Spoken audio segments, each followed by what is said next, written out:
Maxx, right? Yeah, Siphon Maxx. The game started off, and it sort of already started by the time they got the video up. So, what is your turn one here? Don't remember exactly. Just gonna watch the video back. But I think I just put an asset, player money card, and I HQ. Yeah, that's fortunately. Right. Whoa, you didn't ice HQ. You iced the remote. Yeah, did I ask everyone? No, you moved it over to your hand. You knew he was playing Siphon Maxx, I guess? Yeah. Okay. But until I don't know which kind of Maxx he was playing, we'll always put the first card on his queue. Makes sense. Yeah, I usually do make some effort to play around Siphon when I see Maxx on turn one, unless I know for sure it's my deck. So, what is that card? It's a knight, okay. The first turn is a little pretty slow, so... He just takes 8. Yeah. The thing is, before this game, I just got a game loss for game scouting, so I was pretty much really angry, so... well, you can hear it on the video, but I was trash-talking him all the time. Fair enough. Just taunting him for running on a server I didn't want to run. Like, hey, you'll see my R&D is open, it's open bar, just run it, go somewhere. So it looks like hedge fund, ice. So you've got a lot of money. Do you think that this is wise against Siphon Maxx? Like, if he just plays Eater and Siphons you this turn, he's going to get the full value. Well, I don't know, because he still need to play his Eternal, and the setup time of the Siphon Maxx is pretty slow. So I was pretty much okay with that. Yeah, I guess it's possible. It's likely he doesn't have both yet. And also, he knows that your remote is Jackson Howard and not Sansan, so playing around Siphon by not playing Hedge Fund is not particularly strong here because you just have the one Ice Therese on HQ, unless it's a toll booth or something. No, I think it was Eli. Okay. But he didn't know it was Eli, so... And if it was a wraparound, yes, you see, he just discarded one Siphon. So I didn't expect him to make a Siphon play here. Right. So he trashes this Jackson Howard. Yeah. Even though he knows you have one in play. Well, if you want to trash Jackson, it's you, it's not mine. Yeah, that's often a hard decision to make. But I can understand why he trashed Jackson, because if he didn't trash Jackson, well, it means I will have another Jackson I can use for another card, like if he plays Skill. Right. It's one less agenda I can put back in my deck. Yeah. So it's understandable. I'm not gonna agree with that, because I still think it's pretty rubbish to trash Jackson in this situation, but I think it's understandable from his point of view. Yeah, I agree. It's not terrible. Okay, it's not great, but it's not bad either. So he just goes ahead and sets up his Eater. Your cards go flying everywhere. New remote. Yep.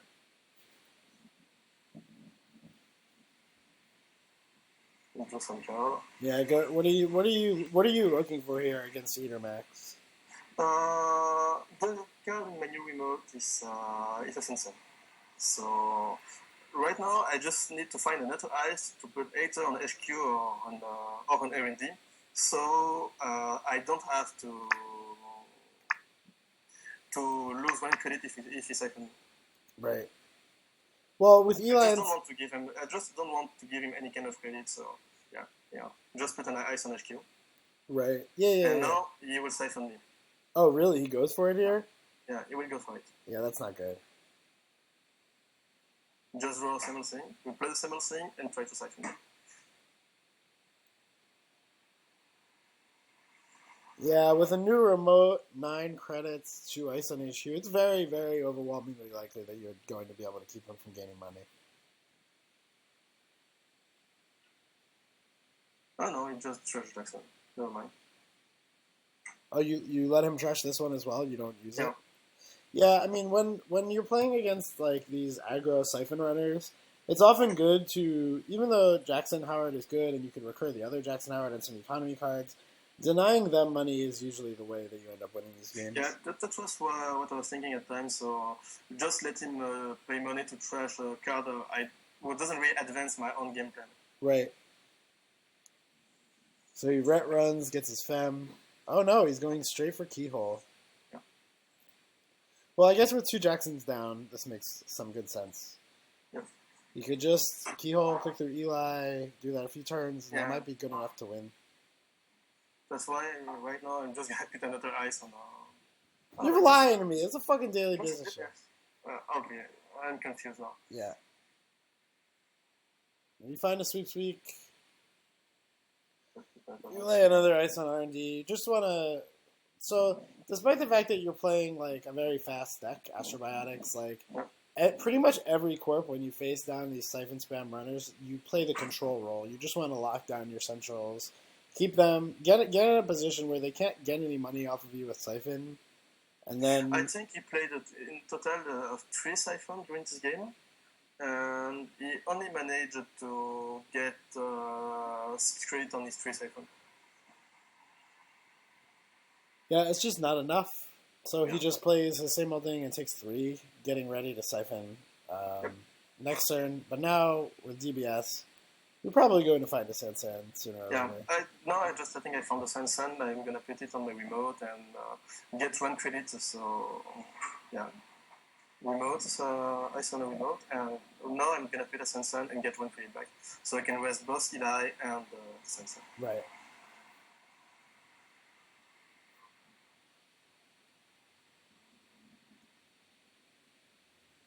Yeah, it's very important once siphon decks get their siphon online. If your plan is to deny them money, you really need to be able to spend down to like 2 credits or something.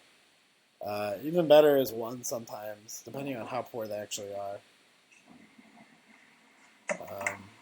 But yeah, the whole game plan is hinging now on you being able to set up a board while dodging siphon.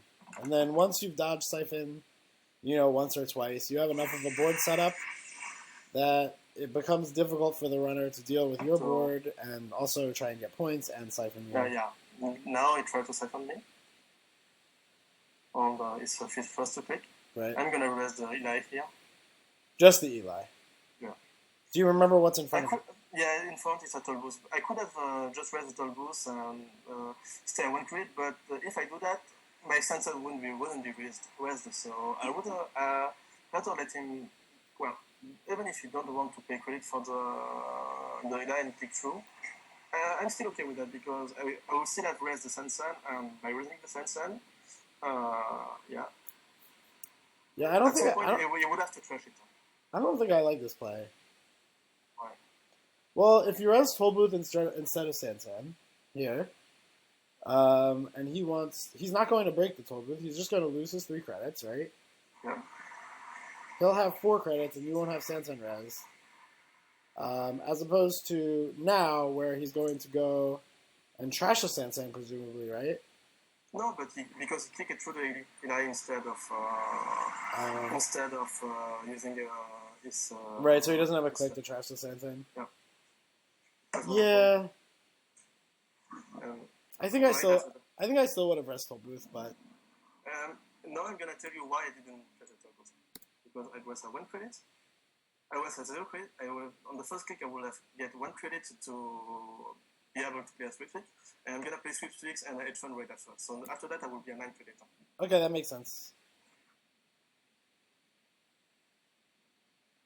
Wait a minute. What do you mean? Yeah, I just have 1 sweep trick and 1 H1 in my hand. He has 5 cards in his hand.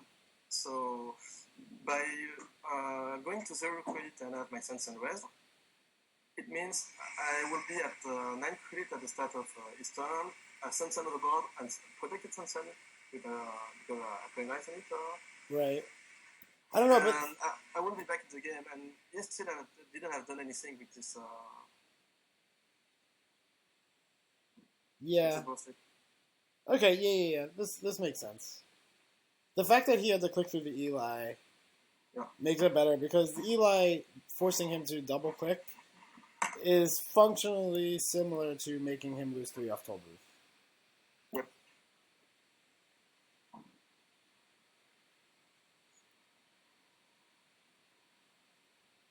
And now you still have the Tollbooth unres, which will allow you to hold on to more money going deeper into the game. I wouldn't have raised the boost until it be another siphon, but yeah, it's another siphon dump. Right, exactly. Like the fact that there's nothing he can really do to prevent you from spending the $8 on the Tollbooth means that now, basically, regardless of what happens, you can stay on 8 to 10 credits without worrying about getting stolen. Yeah, pretty much.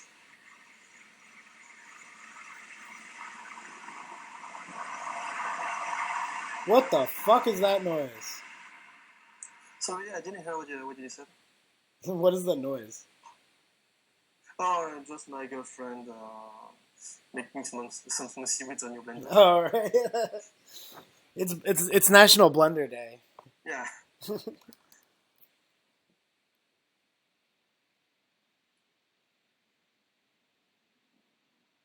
Alright, well, you have DBS set up, you have Sansan Res, you have Eli's on both centrals. This seems like the game is like actually pretty much locked up at this point to me. Well, you can still use a knife to trash an Eli, I guess, at some point. But That's true. Since the first knife is already trashed, and I think he played 2 knives in his deck. He's playing like 1 knife and one knife, 1 spoon, and 1 fork, like the first version of Siphon Maxx. Right. Did you so you installed on the Sansan and then you took 2 credits? Why? Yeah. What is the install? I think it was an S3. So did you install it on the Sansan forgetting that? Yep. Forgetting that you would go down below 8? How many credits do we have at the point? You would have had 9. So if you went to score the Astro, you would go down to 7, and then you wouldn't be able to red soul with anymore. Yeah. I think that was the reason why I put the Astro on the remote instead of. Yeah, it looked like you paused for a second, but you do have ice on the remote, and Eater's not going to be able to necessarily get Yeah, that. it's a wraparound, but it wouldn't really matter if Siphon and then go on my remote. Well, now you have enough money so that it doesn't matter. Okay, so there's Crescentus. This is a card I actually like in this deck a lot.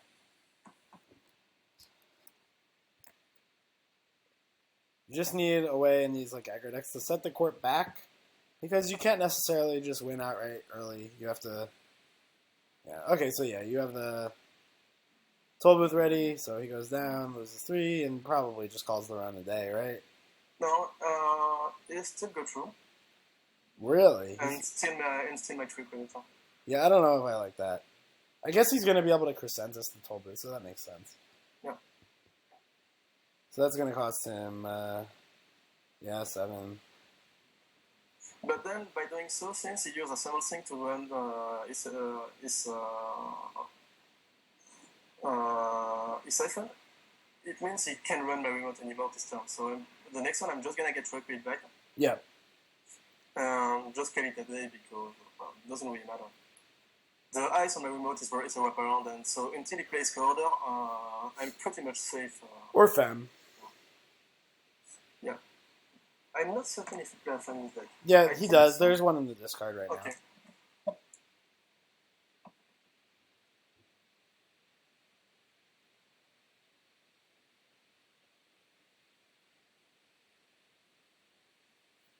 Yeah, it's really difficult me thinking from the Eater Maxx perspective. Like, how do you win a game like this? It just seems like, and the reason why I don't like playing decks like this is that if your opponent, plays tight, makes sure to play around Siphon, you don't have a lot of things to do. Well, he still managed to end second on the tournament, which means that there's not that much player who know how to play against Siphon today.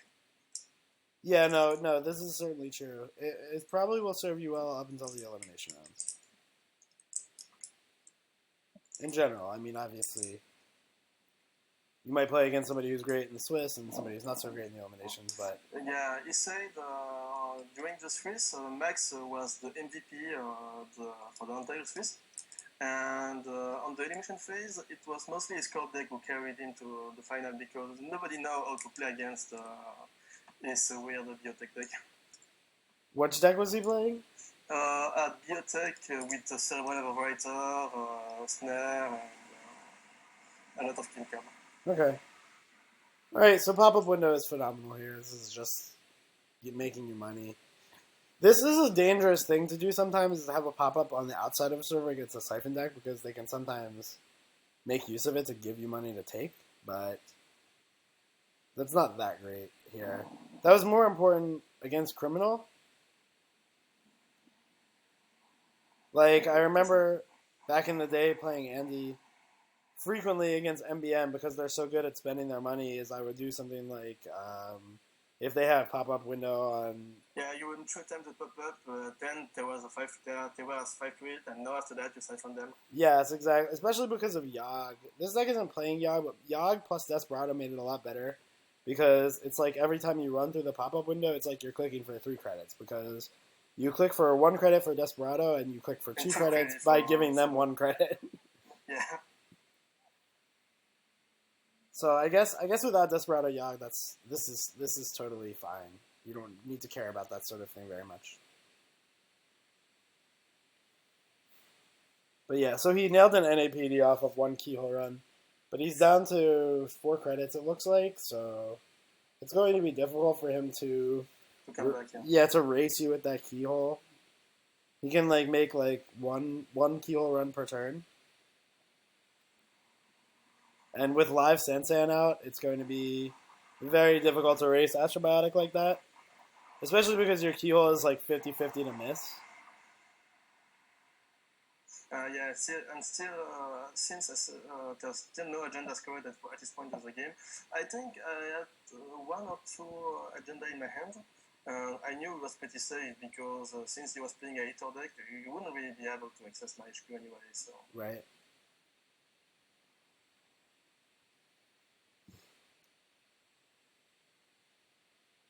Let's keep it working. Okay. Yeah, it just finishes the turn with a card and a Josh B. Okay. Josh B is an interesting one. So if I'm you here, I think I scored just with Speed and Trash Just B. Yeah, that's what I would do, for sure. I think Josh B is... Yeah, Trash Just B and score just with Speed. Josh B is really absurd. I don't want to let him have 5 clickers on, and by doing so, I also make his Siphon pretty much worthless this time. Right. He mills the second Siphon, so now you don't have to worry about them coming out of his hand anymore, really. Until the delivery. Delivery. But I know after... since he already played the question 2, so I know he didn't play 3 Siphon. This does open up your Sansan to trashing, but I think you're okay giving up the Sansan now that you have Astro scored. And because he is so poor that, I don't think he will trash the Sansan the entire game because he was always too poor to run my... Yeah, it's sort of not a very good place for him to be, where he has to choose between being able to do anything at all and stopping you from scoring. And maybe not even stopping you because you have Astro. So you could just get another Astro, and Daily Business has been firing the whole game as well. So it's pretty likely that your hand is quite good.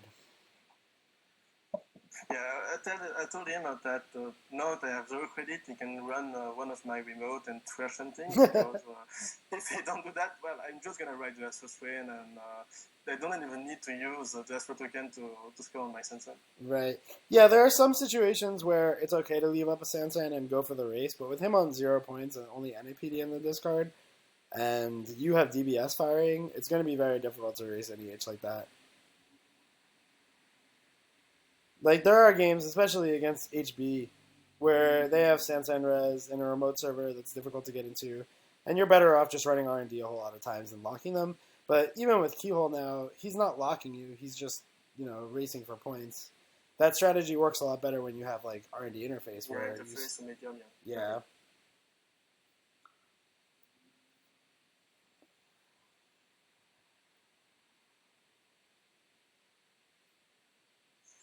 I don't think there's a lot of things to do here as a Maxx because now he has 3 credit. He really he's playing Ew, he's playing prepaid. I really dislike prepaid in Maxx. Well, I guess if like 2/3 of your deck is event, it still has some value, but I'm not saying it doesn't don't have. really like it. Yeah, I guess it just seems difficult to fire every turn.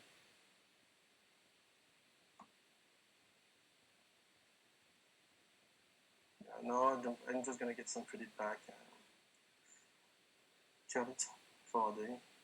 Don't much have thing, but I don't have much have thing to do with just 0 credit, so.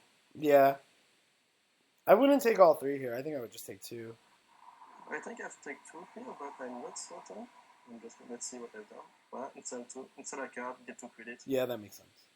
And the card I installed was a pad campaign. Okay, yeah, perfect. Pad campaign is another one that's gonna let you waste money if he goes for siphon, but he's got, I think, a lot of his siphons down. Like if he needs a siphon. Yeah. The card on my remote is if I remember correctly. I never managed to raise it this game because he never ran on my pad. But I think it was a pop-up protecting my windows.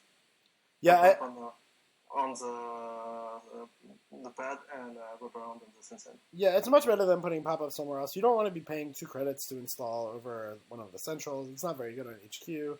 It's just okay on R&D, and being able to protect the pad campaign is pretty good. The siphon decks, like, even if they're not stealing your money, they want to at least keep you poor. And like a pad campaign going with a pop-up window in front of it is pretty much a nightmare. So he takes another gamble, and then he's gonna trash GBS. Yeah, I mean, like I think he maybe needs to do this. Maybe it was better to try and run the Sansan first. I'm not sure. I don't know, but the thing is, he already trashed to Jackson, so I think he was thinking, if he trashed the best, it means I will find my Jackson later than sooner. So that's you put a CVS on HQ. Yeah, and get true credit. So if he siphon me, I can still use the CVS to dodge his siphon. Right. And just a 1 credit? Okay, maybe I just draw some cards this time. Do you think the CVS is maybe better on R&D? Well, it doesn't really matter here. Well, it matters a little bit. Which one is he more likely to run for an access? No, but he wouldn't be able to access because he's playing a freaking keyhole. So if he access, he will only access 1 card on my OND. And if he put it on my HQ and I don't have much credit and he try to siphon me, well, you can still click through the Eli, and after that I can raise the CDS. Yeah. No, I understand that. That's fair. I was just thinking that, like, is he really going to want to run first 1 single access through R&D and give you pop-up window money as well? Because he's going to have to not use either way, right, to get to the CVS. I mean, it probably doesn't make any difference. He's almost certainly never going to go trash that. But it's a good option to have to be able to res something for 3. I don't think I've res the CVS this game, but just trash the sensor. I'm fine with that. Yeah, I was thinking. He paid 9 credit to trash both Sansan and the Daily Build special, which means he's pretty poor again. So he plays Deja Vu here. Is he getting Levy, I guess? Yeah, he gets his Levy. I think. You can't find it. There it is.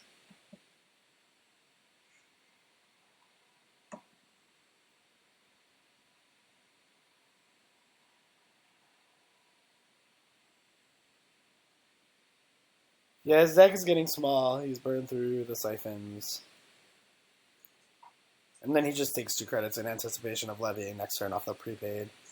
Okay, I think the next turn he's gonna play a day drop, and after that he will play his levy. Okay, that makes sense. Yeah, he's gonna need more econ. So if you have it in your hand, it makes good sense to play it before the levy.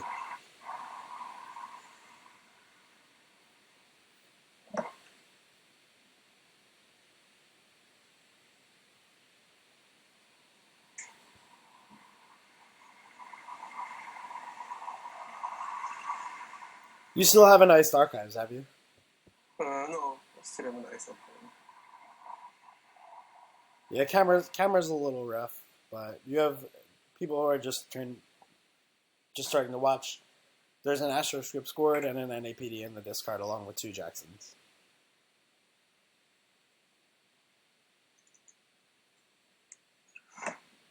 I'm not certain if I just install a pad campaign or an auto-sensor. I think I have installed an auto-sensor, so just to get the draw. Right. Because I know at this point they wouldn't be able to trash it anyway, so... Yeah, he doesn't really have the resources to just trash naked Sansans. Well, if you do, I'm still okay with that. Wow, he just goes for Spinal Modem here. This is strange to me. So maybe it's next turn he's gonna play his... Day Job, and after that he plays... Levy. This is all very slow. I can understand why you want to play Spinal Modem because with the Spinal, you only have to pay 3 credit to make a run on my MD. Yeah, and you can still run again by paying 1 credit and 2 credit. Yeah, it beats half the Eli. Yeah, there's another pad campaign. I'm sure he's not trashing this. He doesn't have the money to. So he just shreds that.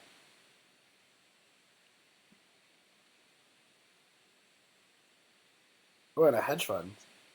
For what? Why are you playing these hedge funds? I think I'm gonna put another Ice on HQ. No. Oh, you have Toll Booth.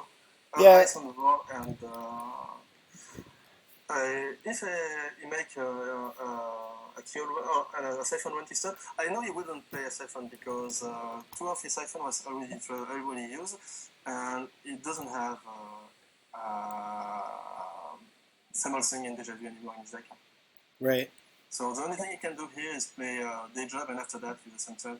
So I was pretty safe this turn. I was just prepping for raising both the Toll Boost and a Sensen if I need it.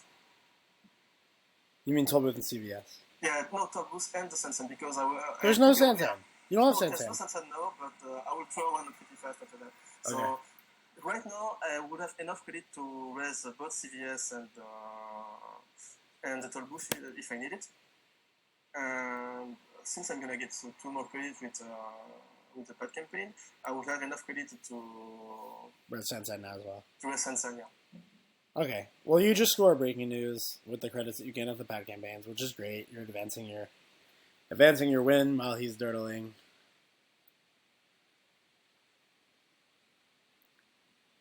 I think, does he have Hades Shard in hand? It is an Eden Shard, not NEH. Eden Shard? Yeah. Is that the draw 2 card shard? No, that's the discard card. Discard 2 card shard. I always mix them up.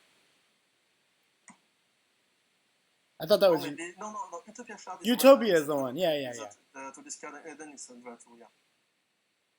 Okay, you win my hand. You click it through the Eli instead of...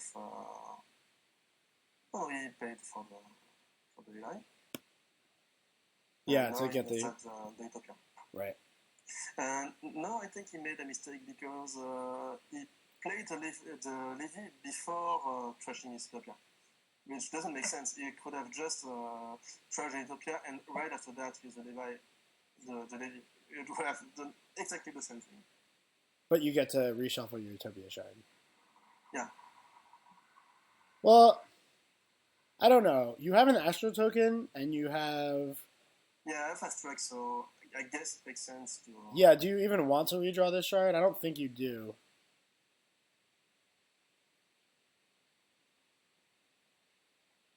Yeah, I don't think you do.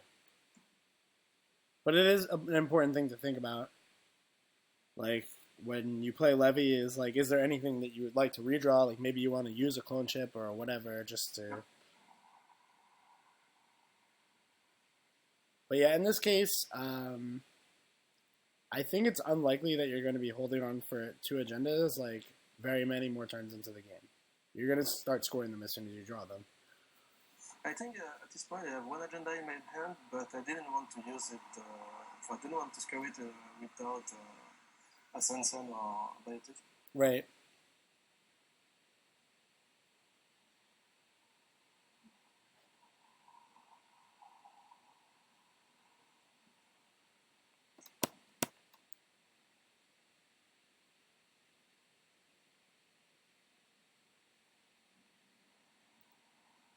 Do you remember what ice is on R&D? Yeah, it's wraparound as well. Yeah, just such a pain in the ass for this deck wraparound. I think he played one corridor in case of wraparound, but he didn't use it this game.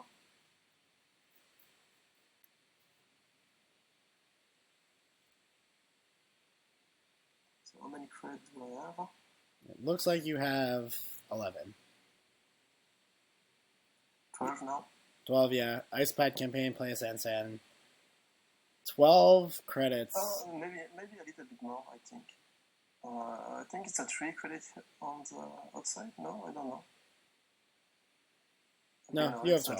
Just 12. Yeah, which is good for resing 12 booth. The important thing is just CVS, so. yeah, and the CVS. CVS, so we just have to we'll only have 2 credit left.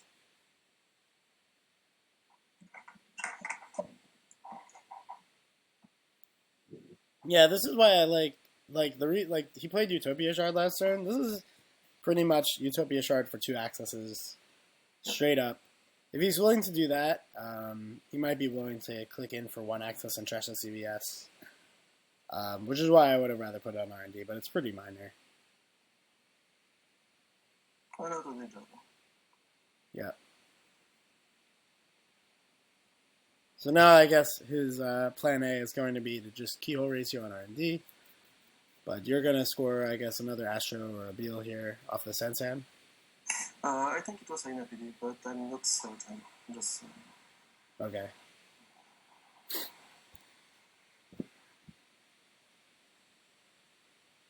Are you counting to see whether you have enough to biotic it? Oh yeah, he is playing 1 corridor. Okay, and there it is. But now I know his corridor is trash, so it make my my wraparound so much better. Well, he has Retrieval Run and Deja Vu, so. Yeah, but until play is a Retrieval Run or is Deja Vu. Okay, you're just gonna grab the Siphon back. Yeah. Siphon me. Hope that you're not playing around Siphon.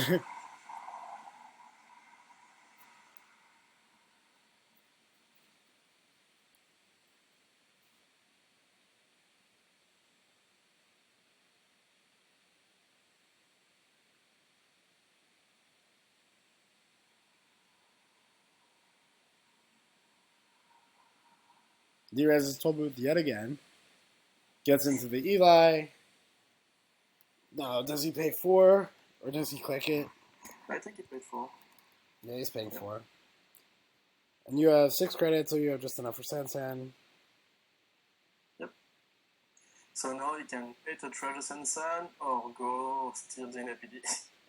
And I think he stole the NAPD here. But he treasure Sansan. Yeah, either play makes sense. But yeah, these pad campaigns are doing great work for you now because he can keep you poor, but you won't stay poor for long at all. And now with two pad campaigns out, you can even just score an Astro from 0 without. Oh yeah, did you see what he did? He still get 2 tag because he couldn't access since he used the hitter. Just for fun, is that really? Oh, he just took them for fun. Yeah. Yeah, that is funny. You don't have to take them. Just helping out the psychographics a little bit. Yeah, unfortunately, I didn't play psychographics. No, yeah, it just flashes and let me keep the NAPD. Yeah, that's fine. I mean, you can't score the NAPD right now anyway. Yep. Except if I draw a shipment. Right. No, but I didn't, so. You just gain 2 credits and advance once. Advance it once, yeah. And he has to just day job. Because he has no money, he's going to give you the benefit of the doubt not run the server. 2 Eli is already out, too, so it's unlikely to be that. And he doesn't have enough to steal NAPD anyway. So you score that, you go up to 5 points now with the Astro token. Yeah, the game at this point is pretty much over. Yeah. Because I still have 2 credit left to raise my wraparound on HQ, on R&D.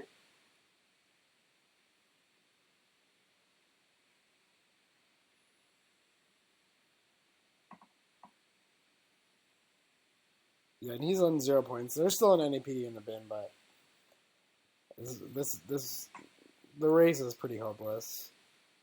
The econ war is over. Pretty much locked him out of siphon money the whole game. And yeah, he doesn't really have a lot of hope except for to hope you don't draw any agendas, I guess. I think I still have one agenda in my hand because it will start to run my R&D now.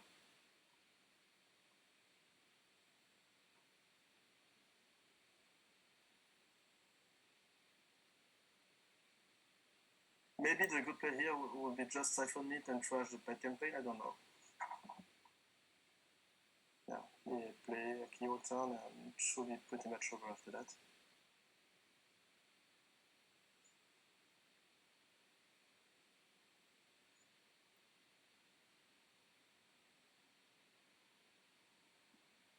These are breaking news. Yep.